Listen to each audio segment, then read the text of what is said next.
राष्ट्रवादीमध्ये विधान परिषदेच्या जागेवरून रस्सीखेच, मराठा मुस्लिम दलित फॉर्म्युलाची मागणी तर काही इच्छुकांचा शिष्टमंडळाद्वारे गळ घालण्याचा प्रयत्न. पुण्यामध्ये सुनेत्रा पवार समर्थकांची बॅनरबाजी, बॅनरवर भावी मुख्यमंत्री असा उल्लेख, फटाके फोडून कार्यकर्त्यांकडून जल्लोष, बहुमतानं निवडून येण्याचा विश्वास.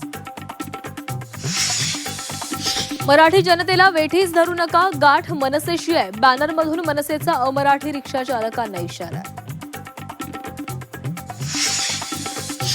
संजय निरुपमांवरून मनसेचा सरकारवर संताप, मराठी सक्तीला विरोध करणाऱ्या निरुपमांवर कारवाई का नाही, संदीप देशपांडे यांचा संतप्त सवाल.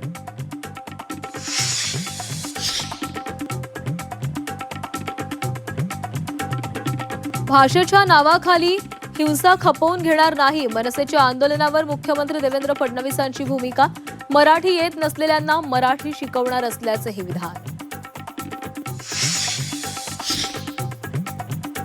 छत्रपती शिवाजी महाराज युद्ध लढून थकले आणि समर्थ रामदासांना म्हणाले, राजपाट सांभाळा.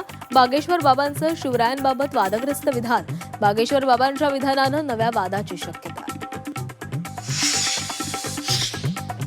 मनसे नेते संदीप देशपांडेंकडून बागेश्वर बाबांचा खरपूस समाचार, शिवरायांबाबत वादग्रस्त विधान करणारा बागेश्वर बाबा वेडा माणूस असल्याचा घणाघात.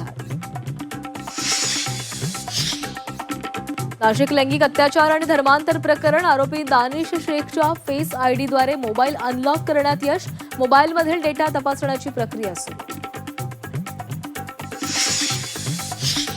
मुलांची वाईट नजर पडू नये म्हणून आई वडिलांनी मुलींचं टक्कल केलं, अमरावतीच्या वरुडमधील संतापजनक प्रकार, पीडितेच्या तक्रारीवरून आई वडिलांवर गुन्हा दाखल. विदर्भात 3 दिवस उष्णतेच्या लाटेचा इशारा, अकोल्यामध्ये सर्वाधिक 45 अंश सेल्सिअस तापमानाची नोंद, तर पारा आणखी 2 ते 3 अंशांनी वाढण्याची शक्यता. मध्य रेल्वेच्या आसनगाव कसारा स्थानकादरम्यान आजपासून 15 तासांचा मेगा ब्लॉक दरम्यान रेल्वे सेवा पूर्णपणे बंद, नाशिक कसारासाठी आसनगाववरून विशेष बस सेवा.